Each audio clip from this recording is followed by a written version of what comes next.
మంత్రాలకు చింతకాయలు రాలుతాయా అంటే అవును, చింత అనే కాయలన్నీ రాలి చివరకు కార్యం జరుగుతుందని విశదీకరించవచ్చు ఈ అంశం తెలుసుకున్నట్లయితే. కొందరు ఎంత శ్రద్ధాభక్తులతో పనులు మొదలుపెట్టినా కొన్ని అడ్డంకుల వల్ల ఆగిపోతూ ఉండడం లేదా పని మొదలవక ముందుకెళ్లక ఇబ్బంది పడుతూ ఉండడం జరుగుతూ ఉంటుంది. అలాంటప్పుడు మనిషి నిరాశ నిస్పృహలకు లోనవుతూ ఉంటాడు. ఏం చేయాలో తోచక మనసంతా సంఘర్షణ వాతావరణం నిండి ఉంటుంది.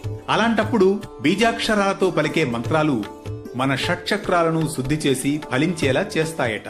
ఉదాహరణకు ఓంకారం, పంచాక్షరి మంత్రం ఏ విధంగా శారీరక రుగ్మతల్ని పోగొడుతుందో, ఆంజనేయ కార్యసిద్ధి మంత్రం పఠిస్తే సంకల్పించిన పనులు కార్యరూపం దాలుస్తాయనడంలో ఎటువంటి సందేహం లేదంటున్నాయి శాస్త్రాలు. అలాంటిదే హనుమాన్ కార్యసిద్ధి మంత్రం. హనుమంతుడు సీతను వెదుక్కుంటూ సముద్రాలు దాటి లంకలో ప్రవేశించి అశోకవనంలో ఉన్న సీత దగ్గరకు వెళ్లిన సందర్భంలో శోకంలో ఉన్న సీతాదేవి హనుమంతుడికి ఒక కార్యసిద్ధి మంత్రాన్ని ఉపదేశిస్తుందట. త్వమస్మిన్ కార్య నిర్యోగే ప్రమాణం హరిసత్తమ హనుమన్ యత్నమాస్థాయ దుఃఖక్షయకరో భవ. సుందరకాండలోని 39వ సర్గలో 5వ శ్లోకంగా ఉన్న ఈ మంత్రాన్ని సీతాదేవి హనుమంతుడికి చెబుతూ, హనుమా, నేను దుఃఖంలో ఉన్నాను.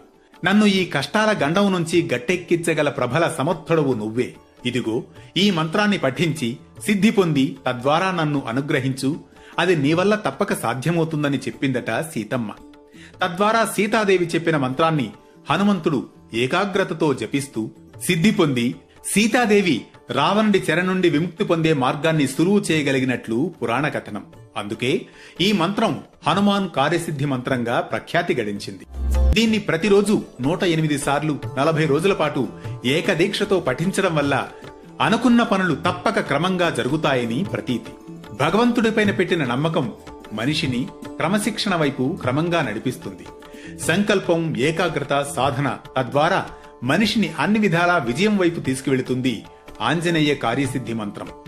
అంత శక్తివంతమైనది ఆంజనేయ కార్యసిద్ధి మంత్రం.